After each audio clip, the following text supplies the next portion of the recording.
me put some pants. So the question is, what is the goal? And I'm assuming that we're talking about in relation to our Tai Chi training. And Yeah. so I think this is a great question. I think the goal is going to be dependent on the individual for sure. And I think another question is, like, what does the practice potentially offer? Right? Because I think when I first started this training, my goals were very different than they are today. Um, I wanted to have the skill. I wanted to be able to demonstrate that I had developed this skill. I wanted to be able to do it. I saw what someone else could do. I saw what my teachers could do. And I was just like, that's crazy. I want to do that.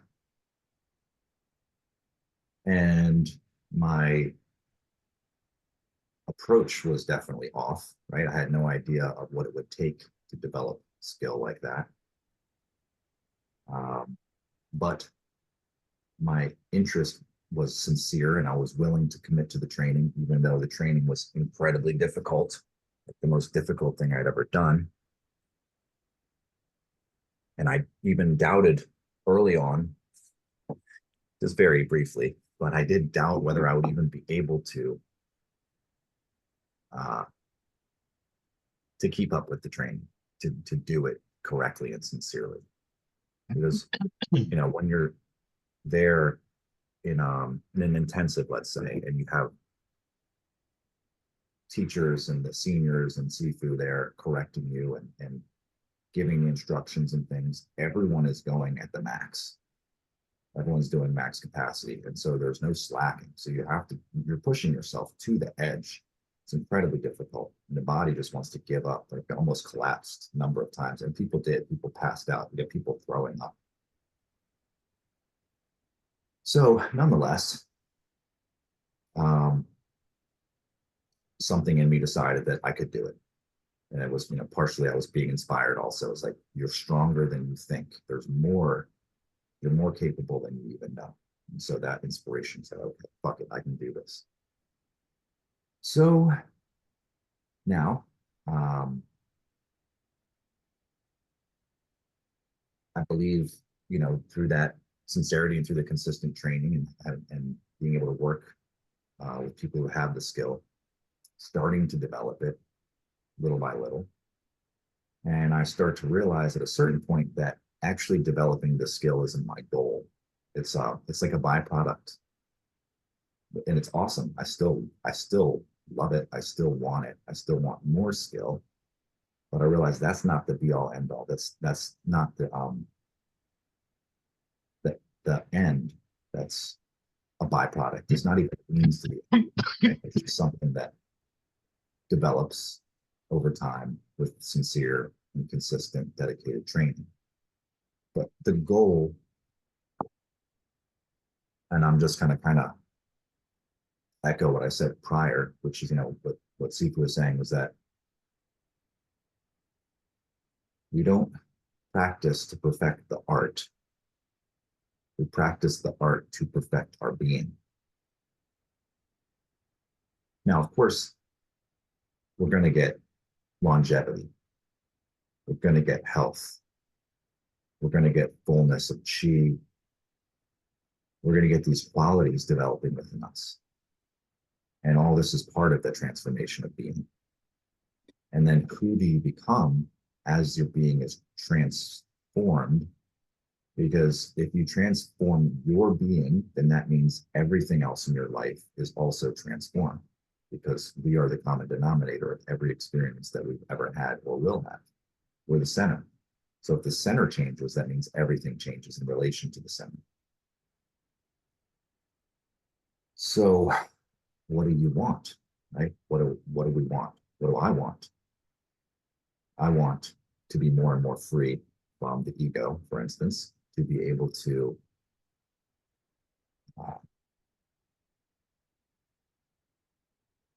be my natural self, which is kind of a dubious explanation, But again, as I was sort of describing earlier, it's like I'm having these periods of time where the ego goes offline, or it's so diminished that it seems as if I'm in a direct link with some intelligence, some grand intelligence, which is performing all of my actions, which is performing all the actions of everything. And that's a very profound state. I want to be in that state more and more. As I mentioned earlier briefly this morning, as I woke up, I was able to taste this deliciousness of before I got up out of bed, but I'm awake, and being able to just experience life consciousness without a personal self,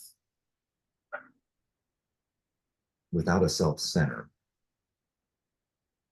And it's an incredible freedom. It's like the greatest freedom to be free of this me, this ego identity.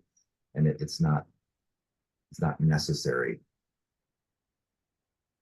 for functioning. In fact, as it gets diminished more and more, the functioning increases, synchronicities start happening, direct, man, hard to put into words. We could say direct downloads or direct insight or direct directives, which command the body and the mind to act. That all I really have to do is not fight it, not resist it, surrender to it, surrender and allow that intelligence to start moving the body. And some crazy things have happened, but then the ego comes back online. I start to question, start to doubt, start to wonder, and I lose that state. And so the meditation and the changing of the body, I believe, puts us more into touch, into direct connection with this greater intelligence, which can then start to act through us. When that's happening, as again, as I say this, as the ego goes offline or diminishes greatly, and that power starts to come through, it's tremendous freedom. It's like, yes, this is how life should be. So I definitely want more of that. You know, we can't hide any of the parts. Eventually, I think that if we're sincere in our training and over time, all the parts where we're holding on will be illuminated to us. The things that we didn't know we were holding on to, the places we didn't know we were holding on, that stuff will become illuminated. Um, because our minds become clearer and we go deeper and deeper into our bodies.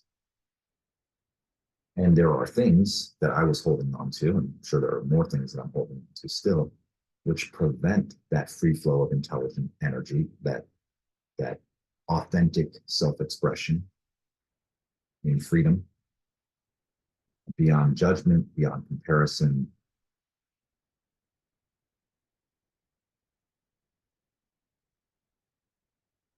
And there's a direct inner knowing that, yes, this is correct. All I have to do is follow this, just go with this. Um, so that would be one of the goals for myself as well. But it's going to be individual for everyone, and it's definitely subject to change, right? If I had known how long and arduous it was going to take to build skill in the art,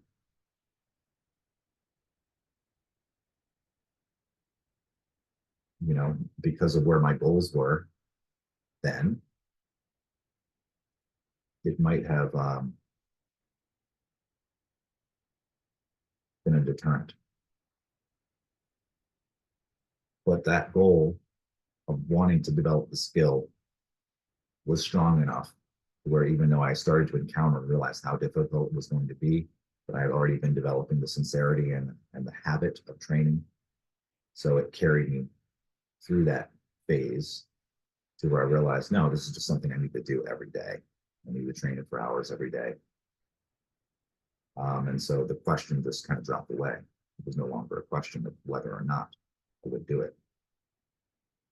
But then again, the more I do it, the more I start to realize that, oh, and again, I've talked to guys from the camp and the intensives and things, and everyone's goals are different. And some people, and even like, a friend Tim, when he was over there in Thailand with me, he's like, "Yeah, I'm just here for the meditation.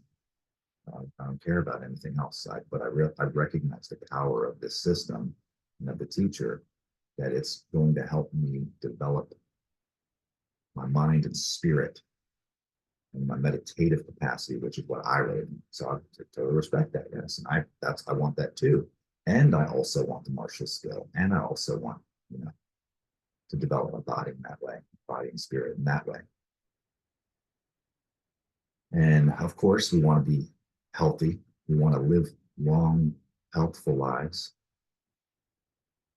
minimizing any, health issues and things like that, which would debilitate us or limit us or cause us to be in suffering. So we get all that as well. And then the ultimate goal is it's the path of reversal, right? It's the path, the Tai Chi path is the path back home, back to oneness. And so we're moving from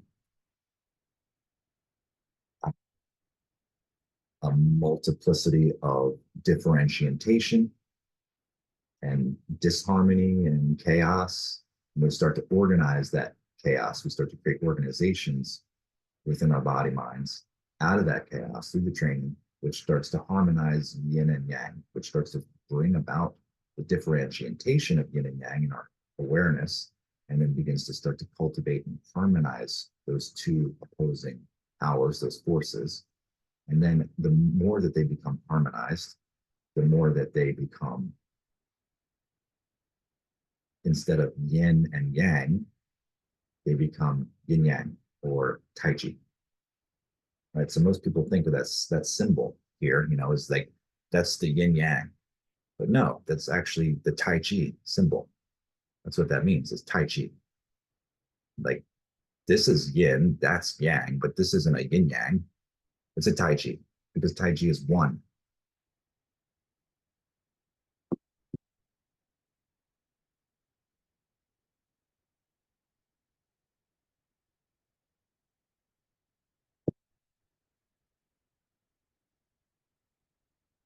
And organized Tai Chi in our bodies,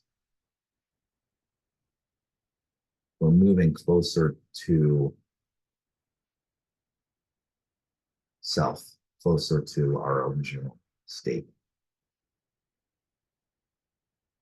moving into harmony and balance, and developing more power within us. So whether we want to use that power for martial skill or for whatever, or impact in the world, in the business, in our relationships, or in developing our mind, body, and spirits to a high level, and ultimately reaching enlightenment.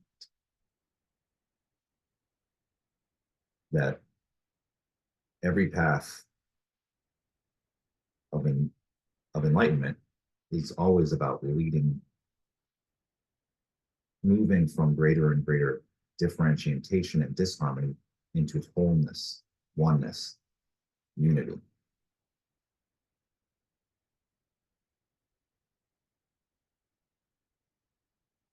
And the amazing thing about Tai Chi is that we can't delude ourselves. Well, you still can, but it's more difficult to delude yourself with the practice, because of the fact that there are these markers of skill development that come about through the practice, through the training. Like I was talking about earlier, being able to suspend the crown is a prerequisite for being able to sync the chi.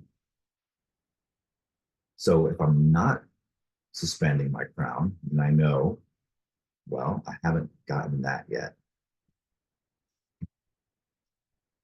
So, uh, so there's more work to be done. But suspending a crown, being able to suspend a crown, is something that we can bear witness to. We can say, yes, you have that, right? And maybe it's not perfect. I'm not saying, certainly not saying my crown is perfectly suspended. It's more suspended. And it's becoming more of a condition that's ongoing, rather than something I have to keep reminding myself to do.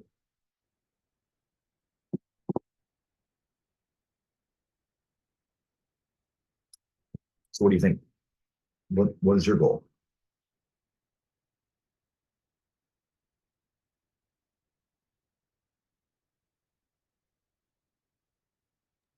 Nope. Are you Had mute? to mute myself Yeah. there. Um, it's really kind of what I'm working on. Um, I like the idea that harmonizing your body, maybe I'm saying this wrong, but harmonizing your body harmonizes your life. Did I say that correctly? Yeah. I like that concept. It's that's a great way of saying it too, because it's an inside out game. Most people are playing the game of they're trying to harmonize, they're trying to fix their lives. So they're outwardly focused, which is, nothing wrong with that for sure. If they have glaring issues in our lives we need to fix, we should fix them. But there's probably a reason why they got that way in the first place, which is probably something in our inner game that was out of alignment in the first place. So when we align on the inside and we establish more harmony and balance inside, then naturally that's going to affect all of our interactions with life.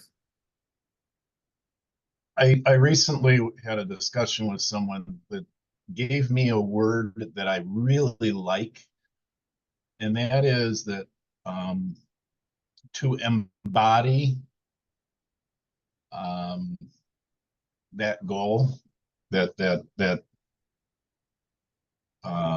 harmonized goal, to actually, she said that the reason that people, there's a big emphasis on affirmations. And she said the reason that affirmations don't work is people don't actually embody them. They hear them, they wake up and they lay in bed and they do this list of affirmations, but they really don't incorporate them into their body. And so I guess that is consistent in my mind with what you're saying here, that the Tai Chi goal would be, is to embody those qualities, to get them into your body, work from the inside out, like you just said. I really like that word embody. Yes, I love it too. Is that accurate? Is that It's consistent, very that accurate, message? very accurate as far as I can tell. I love that word too because it, and I agree with what you're saying too. It's a lot of people are trying to change their minds, and you can change your mind in a heartbeat, right? The problem is it just changes back. There's no stability in the mind, but when we change the body, it's more stable.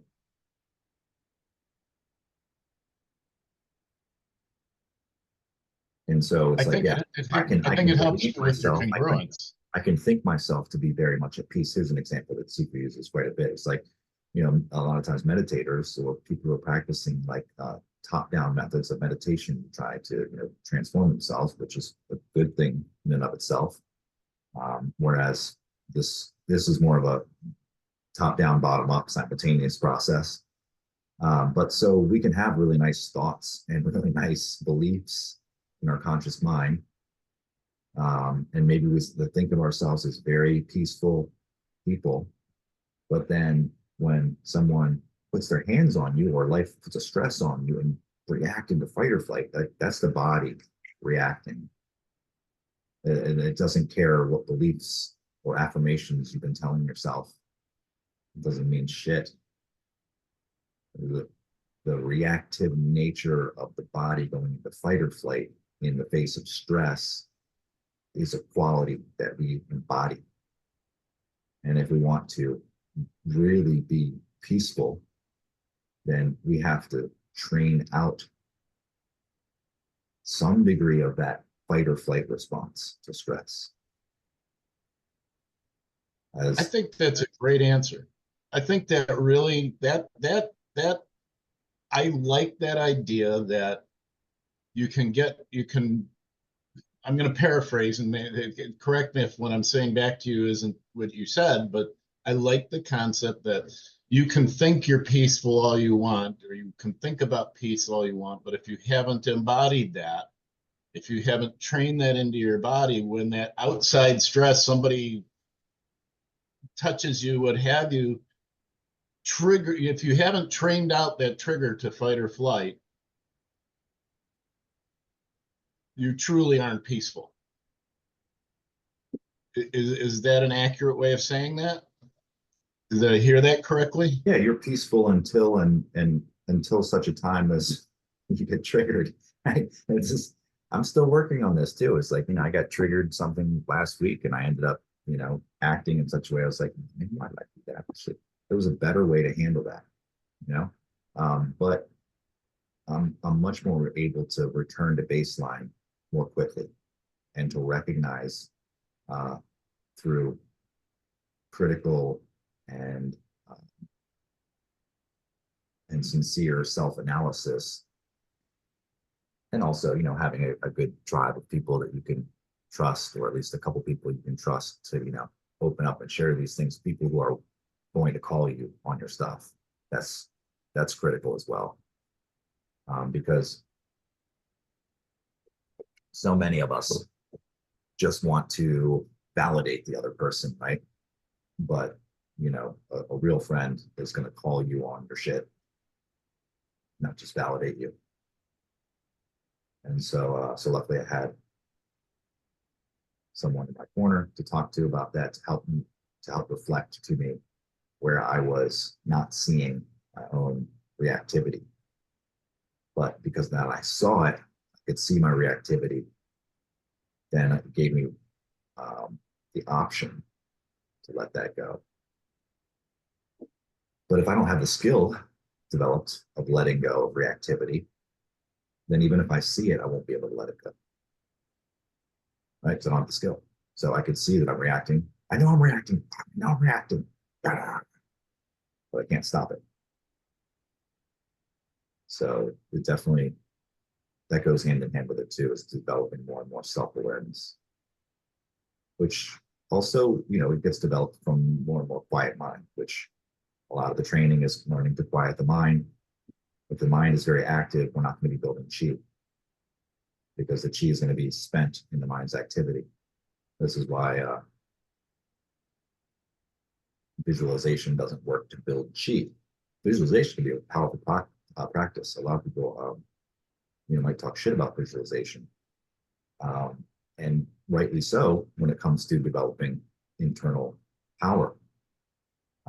It isn't going to build the power. However, it might, if used as an adjunct, help restructure the neurology so that the mind can release.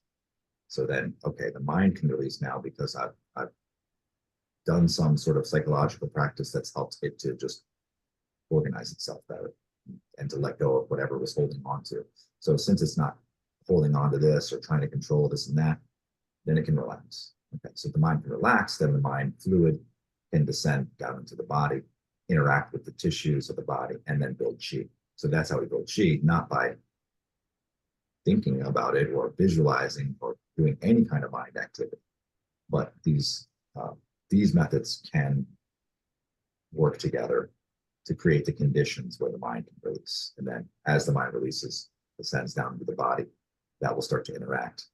That will start to create changes and transformations that are real. I think that's funny, man. That's interesting. That's kind of, you just change a little bit of the frequency of the mind sometimes. Getting back to the embodying of it. Manifestors, the things that sometimes that they may have wrong is like they say, I will have this, or this is what I want, or something like that, coming from a place of lack. But if they embody it as if they already had it and behave as if they already have this power,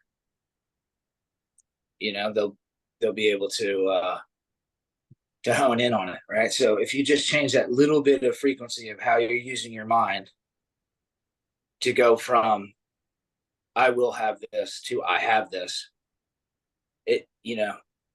that in itself isn't what will do it, but that little iteration can help your body to embody it. I agree. And this is, I'll share this story as well. So I was doing some internal psychological subconscious work.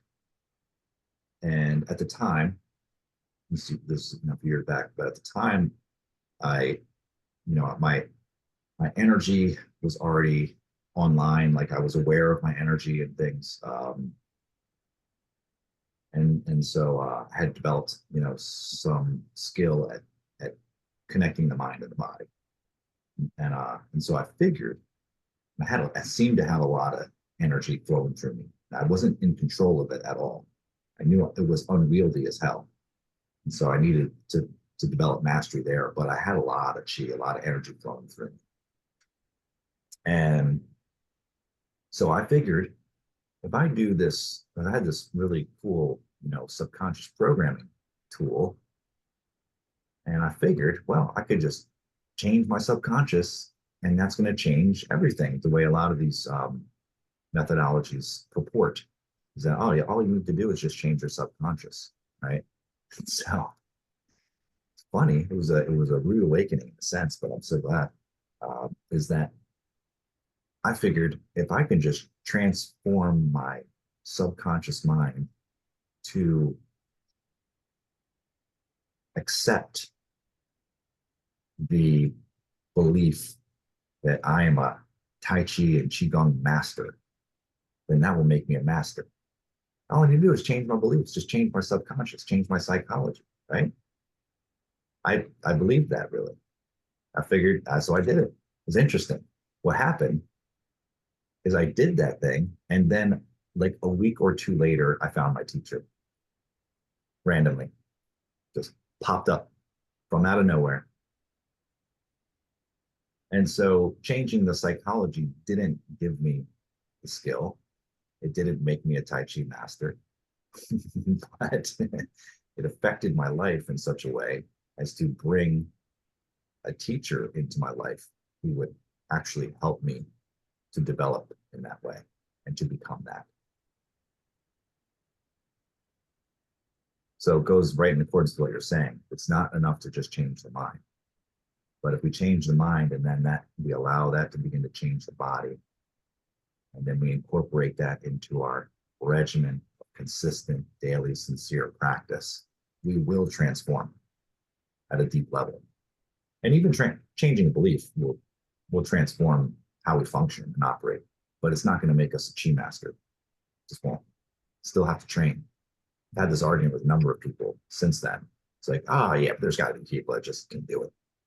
There's got to be some guy sitting in the cave. All he's ever done is meditate, and he's got these crazy skills. Maybe, but are you going to bank on that? Is that what you're going to bet on? Or are you going to bet on the consistent method that produces results? Or a proven method that produces results consistently.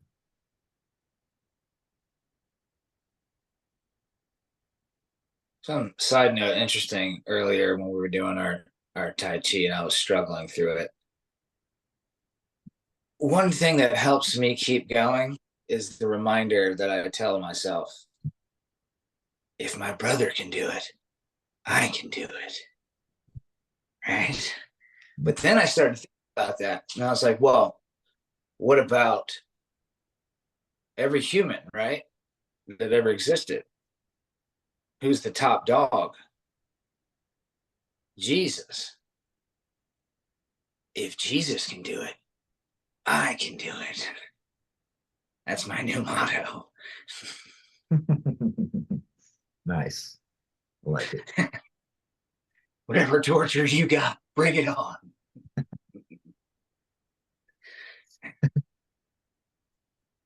Yes. Well, interestingly enough, there is a training method called the crucifix. And maybe that's where it came from, right? If Jesus can do that shit, I guess we can do it. It's pretty torturous. I won't get into the details here, but come out to a camp. Come train with us, right? We got bringing Curtis Bro here to Wilmington, Delaware next month. Freaking excited about that.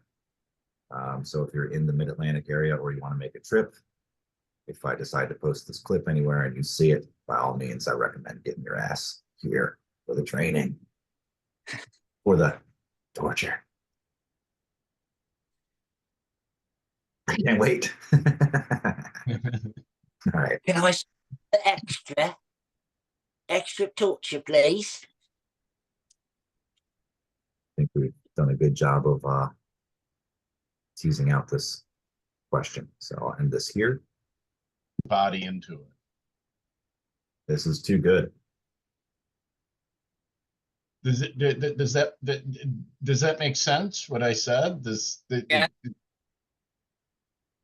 You know, I It's- can talk about how strong I am all the time and think I'm strong, but if I don't embody that, if I don't do the work to train that, I'm not.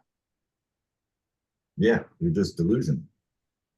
You're delusional. Yeah.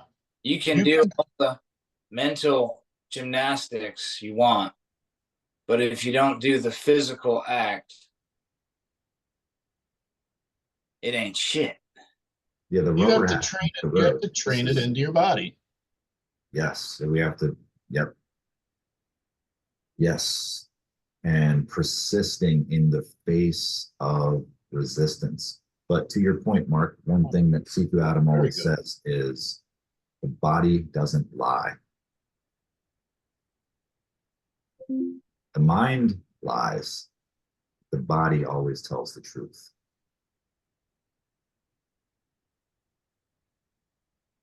I like that line too. Persist into the face of resistance. You can sit and do all the mental,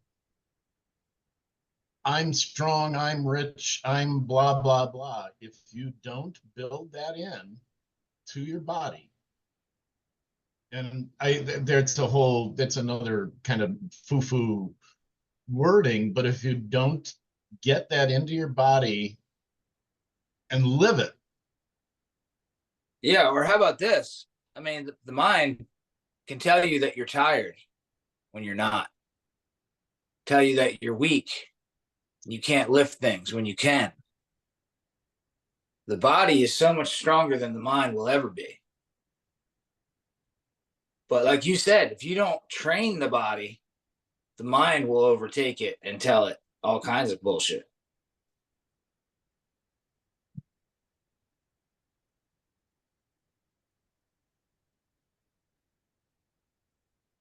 So another quick story. I encountered someone who was a um,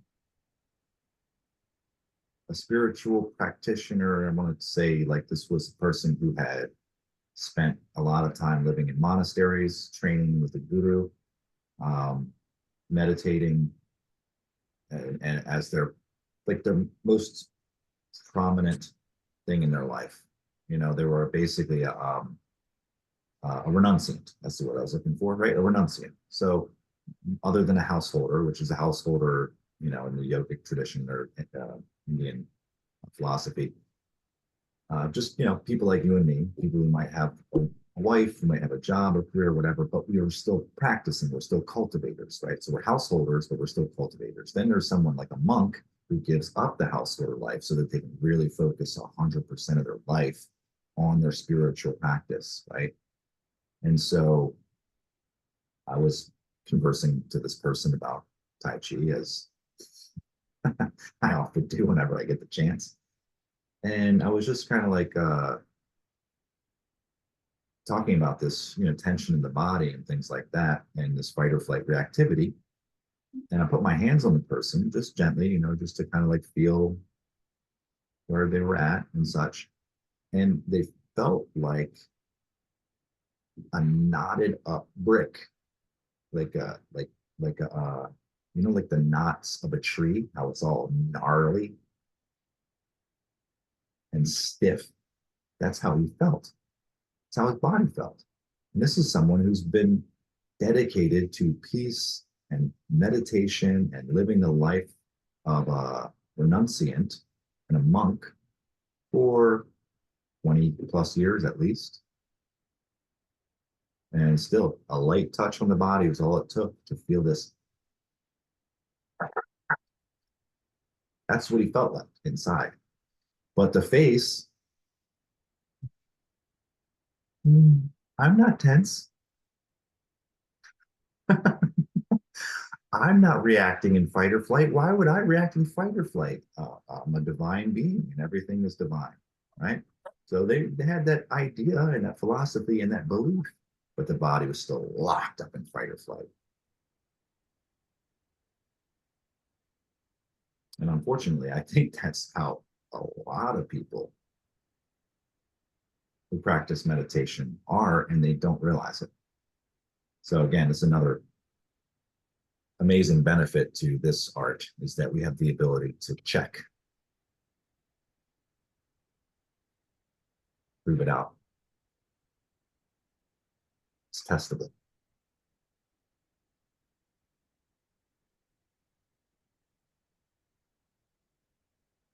Yeah, that's what I was getting at too earlier, was testing the body.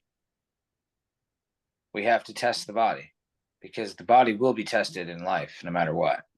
So we can test it under circumstances that are controlled. We can become acclimate to whatever. And refine it. Yeah.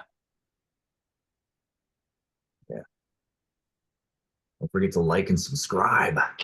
That like button, subscribe, hit the notification bell. Come on, what are you waiting for? You don't want to miss any more of this. All right, see you on the next one.